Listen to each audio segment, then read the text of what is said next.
Bavandimwe mwese ndabasuhuje aho muherereye,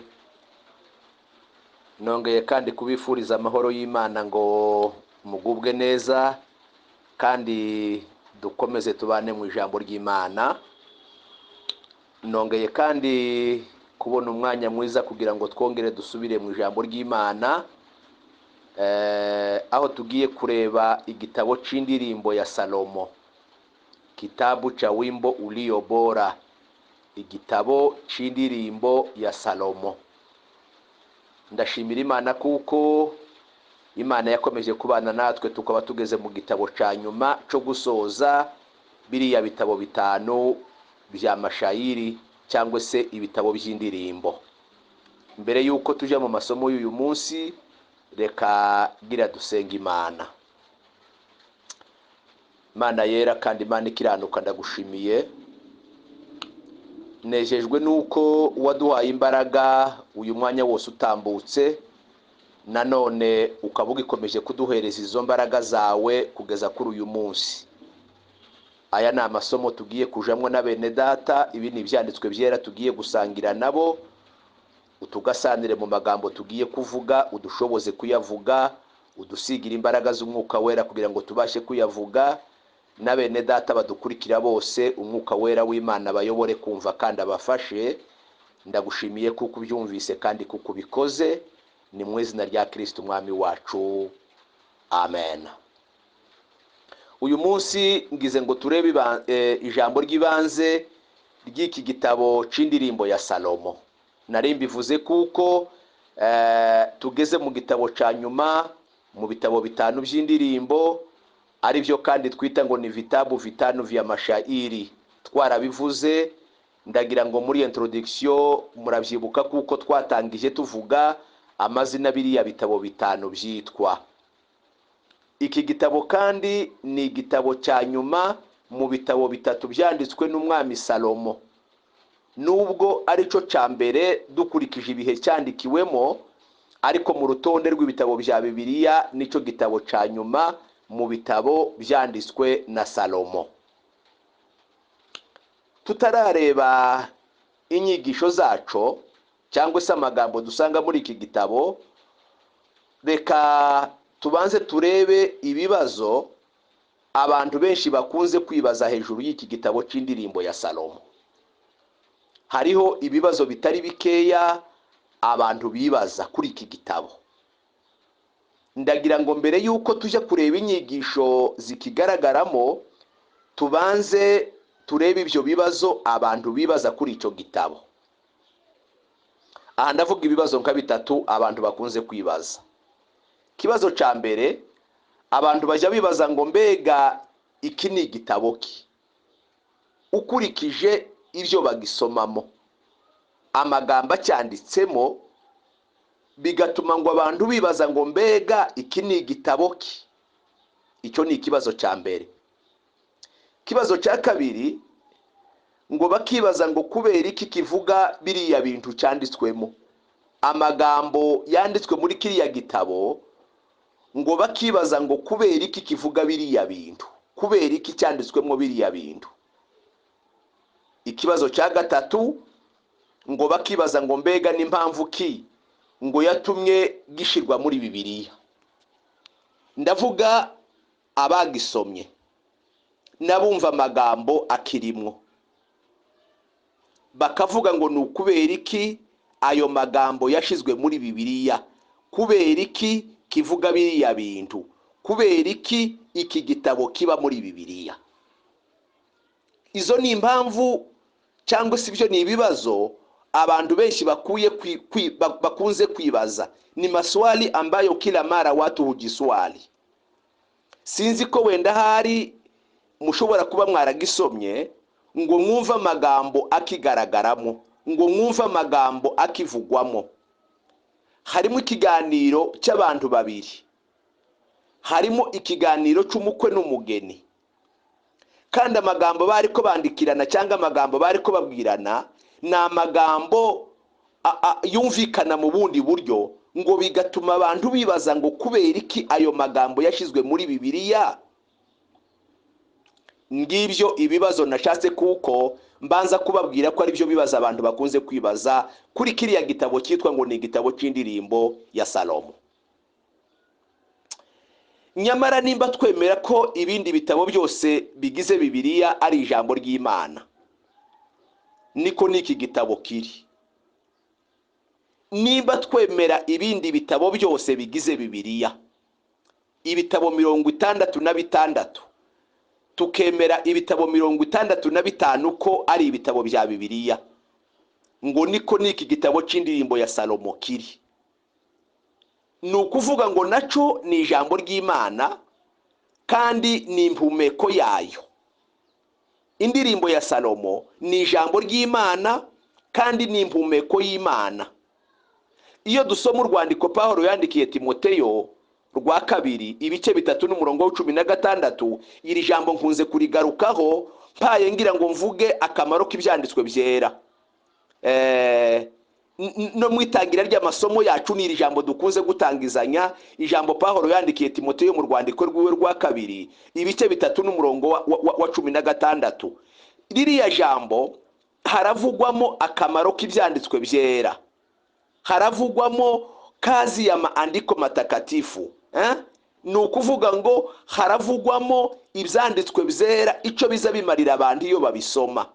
Ndacyari ko nshaka kubabwira kuko muri ibyo byanditswe byera byahumetswe n'Imana kandi bigira umumaro ku muntu, igitabo cy'indirimbo ya Salomo nacyo kibirimo. Akamaro k'ibyanditswe byera ni akahe? Aho muri Timoteyo haravuga ngo ni ukutwigisha. Ico ni ikintu cya mbere. Ni ukuvuga ngo indirimbo ya Salomo hari ico ishaka kutwigisha. Ijambo rya 2 muri Timoteyo haravuga ngo ni ukutwemeza ibyaha byacu, ngo no kudutunganya, ngo no kuduhanira gukiranuka, ngo kugira ngo umuntu w'Imana abashitse rwose, ngo kandi afite ibimukwiriye. Ni ukuvuga ngo ibyanditswe byera bigatunganya umuntu akabatunganiye Imana. Aha ndagira ngo mbabwire ko muri ibyo byanditswe bigira akamaro, iki gitabo cy'indirimbo ya Salomo naco kibirimo. Iryo ni ijambo rya mbere naringize ngo mvuge.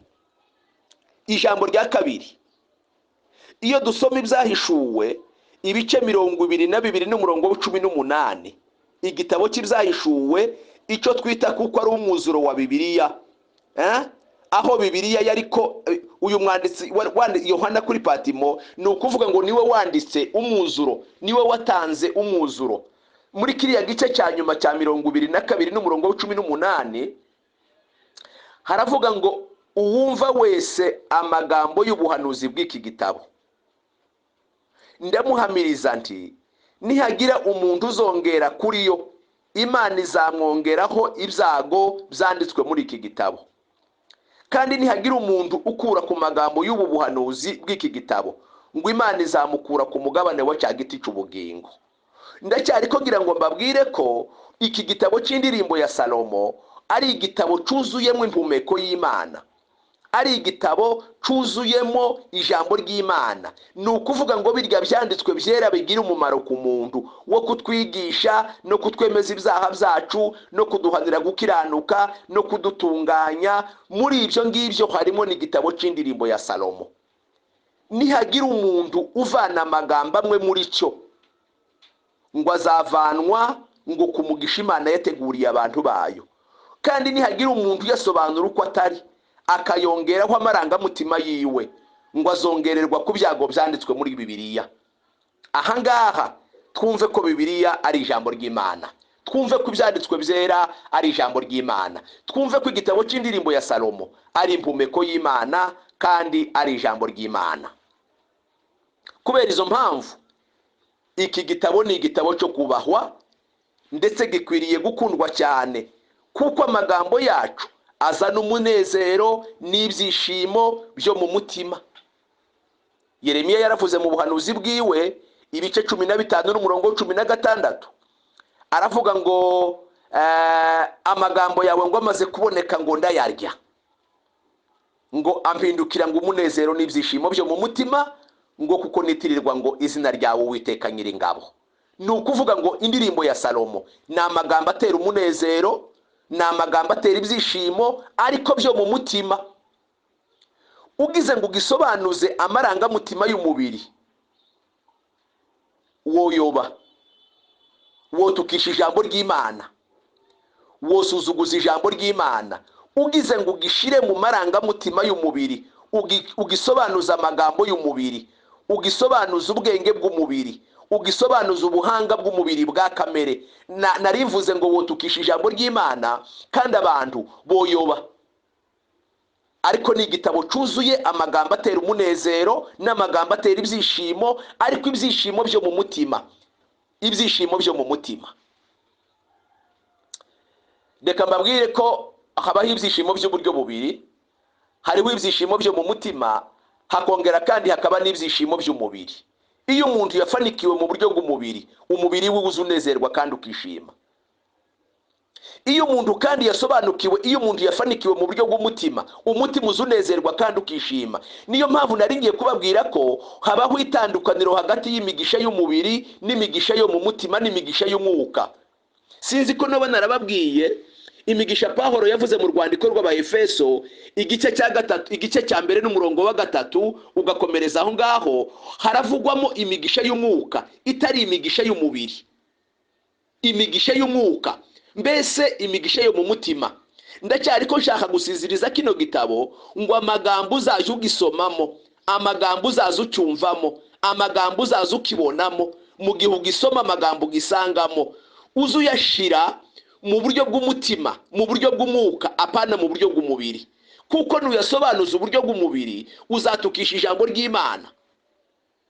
Aha rero narimvuze ngo kubera izo mpamvu iki ni igitabo cyo kubahwa, ngo kandi gikwiriye gukundwa cyane, kuko amagambo yacu ngo ari amagambo azana umunezero n'ibyishimo, ariko byo mu mutima, byo mu mutima.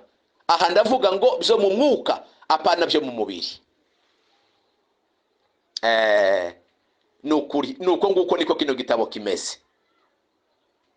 Kubera agaciro Abisiraheli bajyaga bahaka igitabo, ngo nta muntu wemererwaga kugisoma ngo atarageza imyaka 30 y'amavuka.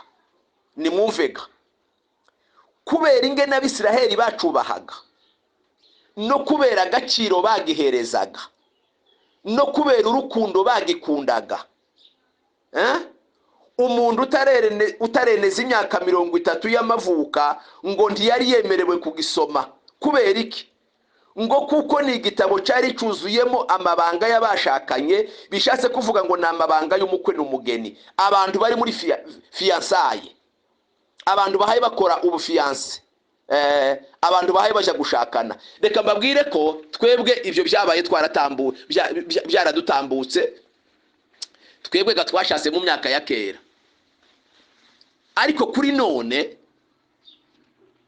abantu bahaye bakora fiançailles yabo, umuhungu n'umukobwa, bagira amaterime bajya bavugana, ngo bagira amagambo bajya bandikirana, bagira ama message yabo babwirana. Twebwe twayumva tukenda kugira nk'isoni. Uko gani ko kuri mbabwire. Waza wumva amagambo bitana, waza wumva amazina bitana yo gushekerera n'amazina y'urukundo.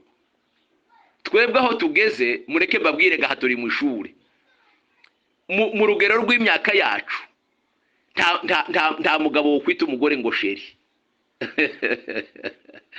Sinzi ko n'abagore bacu, nta mugore wacu mu kigero cyabo bagezemo ntawo bwira umugabo we ngo sheri. Ariko abanone niyo magambo bitana, kandi simvuze ko ayo magambo ari icyaha, ariko ndavuga ko ari amagambo aterwa n'urukundo rw'umukwe n'umugeni. Niyo mpamvu amagambo agaragara muri iki gitabo ni amagambo ngo yabahaye bashakana, cyuzuyemo amabanga y'abashakanye cyangwa yabahaye bashakana. Ni ukuvuga ngo ni igitabo cyuzuyemo amabanga y'umukwe n'umugeni. Umuntu utareneza imyaka 30 mu Bisiraheli ntiyatungaga iki gitabo urutoki, ntiyajyaga nagisoma, ngo kuko ari igitabo cy'amabanga. Yego, ni igitabo cyuzuye amabanga y'abashakanye. Ni ukuvuga ngo ni igitabo cyuzuyemo amagambo y'umukwe n'umugeni. Ni igitabo cy'ama SMS y'umukwe n'umugeni. Ni igitabo cya message z'umukwe n'umugeni.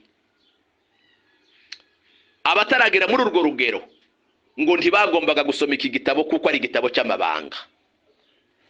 ndiko ndavuga kuko abari baragisobanukiwe bagihaye agaciro, bagihereza agateka, bagihereza umwanya, bagihereza igihe, bagihereza urugero. Baravuga ngo umuntu ugomba kugisoma ngo ni umuntu ukwije imyaka 30 y'amavuka, kuko mu gihe ageze mu cyo ngico aba akwiriye gushaka cyangwa se gushakwa, yaba ari umukobwa cyangwa yaba ari umuhungu. Iryo niryo ryari itegeko ryari ryaratanzwe mu Bisiraheli ngo ariko kizagenzwa. Ibi bishatse kutwigisha iki?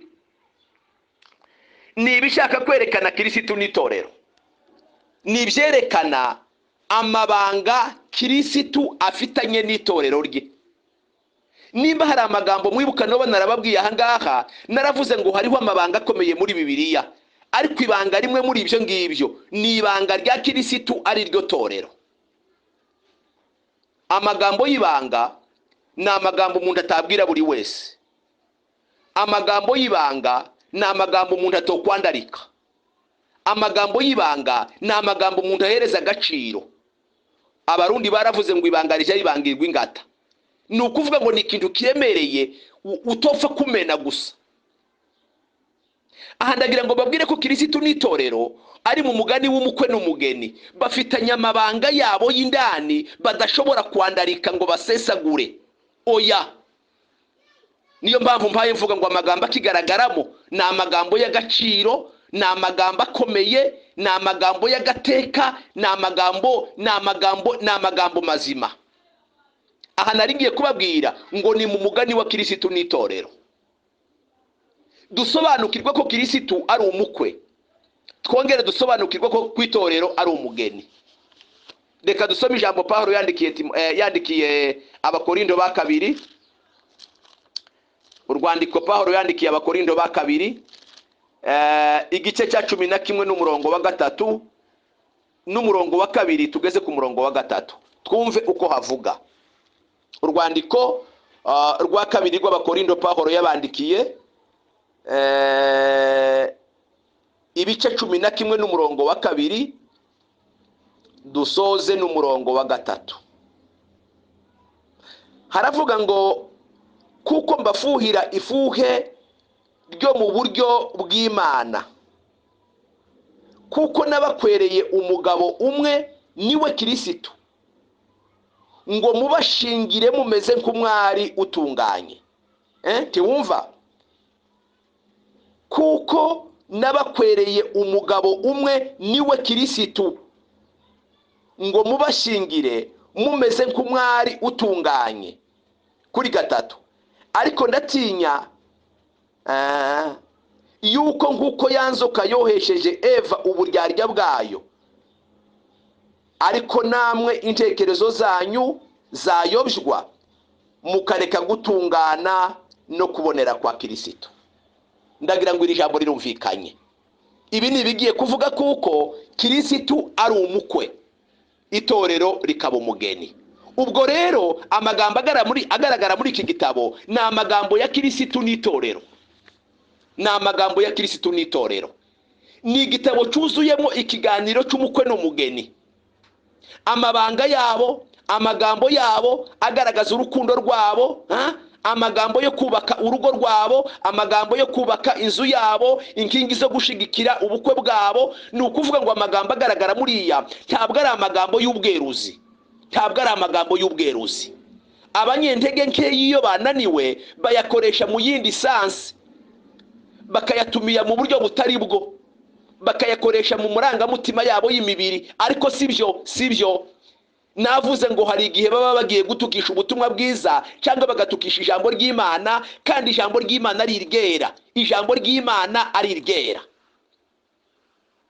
Aya magambo ndatekereza kuko yumvikanye. Iki gitabo ni igitabo kivuga urukundo nyakuri, ni igitabo kivuga urukundo rwejejwe, ni igitabo kivuga urukundo rutagira uburyarya, ari rwo rukundo Yesu akunda itorero. Pawulo yongeye kubivuga kandi mu Baefeso ibice 5 n'umurongo wa 25, aravuga ngo bagabo mukunda abagore banyu ngo nkuko Kristo yakunze itorero ryiwe akaryitangira. Aho timumvaga? Ni ukuvuga ngo urukundo rugaragara muri iki gitabo cy'indirimbo ya Salomo ntabwo ari urukundo rw'uburyarya, ntabwo ari urukundo rw'ubweruzi, ni urukundo rwuzuye, ni urukundo nyakuri, ni urukundo kandi rwejeje, upendo safi, ni upendo kamilifu, tena upendo safi, upendo usio na ujanja. Amagambo uzasangamo yose, ngo umukwe aravuga, ngo umugeni aravuga. Amagambo umukwe yavugaga ni amagambo yaravuye ku rukundo rw'ukuri, ni amagambo yaravuye ku rukundo rwejejwe, ni amagambo yaravuye ku rukundo rutagira uburyarya.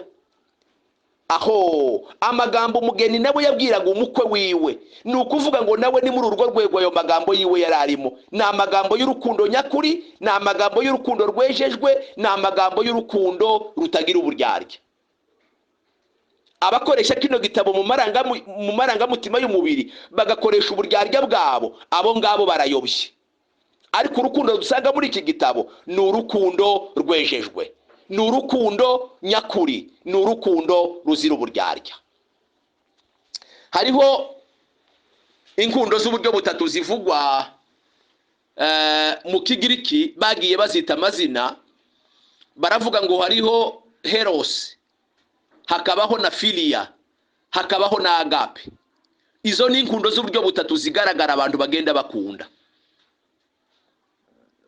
Urukundo rufite impamvu, hakaba n'urukundo rw'inyungu, hakabaho n'urukundo ruzira impamvu, ari urukundo rwa Agape. Hari urukundo umuntu ashobora gukunda umuntu kubera impamvu runaka, ko yakugiriye neza, ko mufitanye amasano, ko ari mubyara wawe, ko ari mushiki wawe, ko ari muramu wawe, ko yaguhaye ikintu. Urwo ni urukundo wo mukundira, ni upendo wenye kuwa na sababu. Hagasubira hakabaho urukundo rw'inyungu, uzukunda umuntu uhaye umuviziya mu kintu mukuramwo, umwishesha. Ni urukundo rw'uburyarya, ni urukundo rw'agashesho, ukisheshesha ku muntu kugira wenda ngo uzamukureho ikintu kimwe runaka. Ni rwo rukundo rwa Amunoni yakunze Tamari mushiki wiwe, akamukorera ibyamfura mbi. Ngo yari yaramukunze ngo aruhara murwara bihinduka indwara, ngo aruhara asegura kubera kumwifuza ngo bazaryamane. Ngo ageraho aruhe ngo azamukorera ibyamfura mbi, aramuhohotera, aramusambanya. Ngo arangize ngo aramwanga, ngo amwanga urunuka, ariko ijambo ry'Imana rivuga niko Bibiliya itubwira. Tiwumva urwo rukundo rwa Amunoni yakunze Tamari ni urukundo rw'inyungu yamubonagamo, yari ko amuviziya mu kintu. Ariko hakaba urukundo rwa gatatu, nirwo rukundo rwanditswe muri iki gitabo, narwise Bibiliya zirwita ngo ni upendo kamilifu, upendo safi, upendo usio na ujanja. Ni urukundo rw'abashakanye bataza bacana inyuma, bizerana. Urukundo upendo aminifu, upendo kamilifu, urukundo rwo kwizerana, urukundo uza wizera mugenzi wawe ngo ntiyaguca inyuma. Iyo abantu batangiye gushidikanya mu ndowa yabo, ikiza kibatera gushidikanya ni urukundo rwo gucana inyuma. Ni ukuvuga ngo ni urukundo rwo guca inyuma y'uwundi, umuntu agaca inyuma y'uwo bashakanye. Rwa rukundo rwabo ntabwo ari upendo safi, ntabwo ari urukundo rwejejwe, ni urukundo rwanduye, ni urukundo rw'umubiri, ni urukundo rw'uburyarya, ni urukundo rutari urukundo nyakuri. Ariko rero urukundo dusanga muri iki gitabo ngo ni urukundo Kristo yakunze itorero ryiwe akarigitangira. Niyo mpamvu narisomye kiriya cyanditswe Pawulo yandikiye Abaefeso 5:25, aravuga ngo bagabo mukunda abagore banyu ngo nguko Kristo yakunze itorero ryiwe ngo akarigitangira. None se kurumva ko urwo rukundo ari urukundo rw'uburyarya? Urukundo Yesu yakunze itorero, urukundo Imana yakunze abari mu isi. Yohana yaranditse muri 3:16 aravuga ngo kuko Imana yakunze abari mu isi cyane ngo byatumwe itanga umwana wayo w'ikinege. Kuko Imana yakunze abari mu isi cyane, urukundo rw'Imana. Abagenzuzi ba Bibiliya n'abigisha ba Bibiliya baravuga ngo uriya niwo murongo mukuru mu mirongo yose ya Bibiliya. Ni Yohana 3:16 ngo havugwamo urukundo rw'Imana, hakavugwamo n'impano y'Imana. Kuko Imana yakunze abari mu isi cyane byatumwe itanga umwana wayo w'ikinege. None suratekereza ngo urwo rukundo rurimo uburyarya? Urukundo rwogeraho umuntu yikora mu nda, agatanga umwana wayo. urwo rukundo kurumva ari urukundo rw'uburyarya, rwa rukundo Iburahimu yakunze Imana bigatuma ajya gutamba Isaka, uratekereza ngo ni urukundo rw'uburyarya? None urukundo rwatumye Kristo akunda itorero akaryitangira. Muri ririya jambo Pawulo yandikiye Abaefeso akavuga ngo bagabo mukunda abagore banyu, ngo mu buryo Kristo nabo yakunze itorero ryiwe akaryitangira. Urumva ko aho hantu hariho urukundo rw'uburyarya? Oyaye, ni urukundo nyakuri, ni urukundo rwejejwe, ni urukundo rwavuye mu ijuru. Ni ukuvuga ngo ni urukundo rutagaragaza uburyarya. Amagambo yose avugwa muri iki gitabo uzaza usomamo ni amagambo yubatse ku rukundo rutagira uburyarya. Hari inkingi zitatu zigize urugo rw'abashakanye. Iyo dusoma, iyo twiga amateka y'abantu bashakanye cyangwa se imibereho y'abantu bashakanye, ubuzima bw'abantu bashakanye, urugo rw'abantu bashakanye, bajya bavuga ngo inzu y'abashakanye ngo ishigikiwe n'inkingi zitatu. Ishigikiwe n'inkingi zitatu. Ni ukuvuga ngo igizwe n'inkingi zitatu, ikomejwe n'inkingi zitatu, ihagaritswe n'inkingi zitatu. Inkingi ya mbere ngo ni urukundo. Ni urukundo. Kandi iyo nkingi ngo ni inkingi y'abagabo, aho Pawulo avuga ngo bagabo ngo mukunda abagore banyu. Inkingi ya kabiri ni ukubaha, ni ukuganduka. Iyo ni inkingi y'abagore, ngo bagore ngo mugandukire abagabo banyu, ngo nkuko Kristo ngo agandukira, ngo kuko itorero ngo rigandukira Kristo. Bagore mugandukire abagabo banyu, watiini wa ume zenu, bwana zenu. Bagore mwubahe abagabo banyu. Iyo nkingi yibayemo inzira komera. Inkingi ya gatatu ngo ni inkingi bahuriraho bombi, ngo ni inkingi yo kwihanganirana. Kwihanganirana ngo bombi bakayihuriraho, umugabo akihanganira umugore, umugore akihanganira umugabo. Ni ukuvuga ngo umwe muri bombi akamenya intege nkeya za mugenzi wiwe akamwihanganira. Bene iyo nzu irimo izo nkingi ko ari zitatu. Iyi nzu irimo inkingi y'urukundo, ikabamo n'inkingi yo kuganduka ariko kubaha, ikongera kandi ikabamo n'inkingi yo kwihanganirana ariko kwihangana. Ngo bene iyo nzu iza yiringirwa ko ikomeye, abayica iruhande n'abayibona n'abayizi ngo bazabayizera yuko ari inzu ikomeye, ngo itobasha gusenyuka kuko ishigikiwe n'inkingi zikomeye. Inkingi mpaye mvuga muri iki gitabo ni inkingi y'urukundo. Ni inkingi y'urukundo. Yego, aya magambo nariko ntekereza ngo tuyavuge tuyakuye muri rya jambo twavuze ngo kubera iki abantu bibaza ibibazo byinshi kuri iki gitabo c'indirimbo ya Salomo. Umwanditsi w'iki gitabo ni Salomo mwene Dawudi, umwami wa Bisiraheli. Iryo jambo twararivuze kenshi, n'ubu nongeye kubivuga ko umwanditsi w'iki gitabo ni Salomo mwene Dawudi, umwami wa Bisiraheli. Igihe cyanditswe ni mu mwaka w'igihumbi mbere ya Yesu, kabla ya Kristo. Inyigisho nkuru tugisangamwo ni urukundo rw'Imana kuri Isiraheli, ari rwo rukundo rwa Kristo ku itorero. Urukundo rw'Imana kuri Isiraheli rugereranywa n'urukundo rw'Imana, rugereranywa n'urukundo rwa Yesu ku itorero, rugereranywa n'urukundo rw'umukwe n'umugeni. Reka turebe iryo jambo muri Yesaya 62 n'umurongo wa 5, tuwasome twumva uko havuga.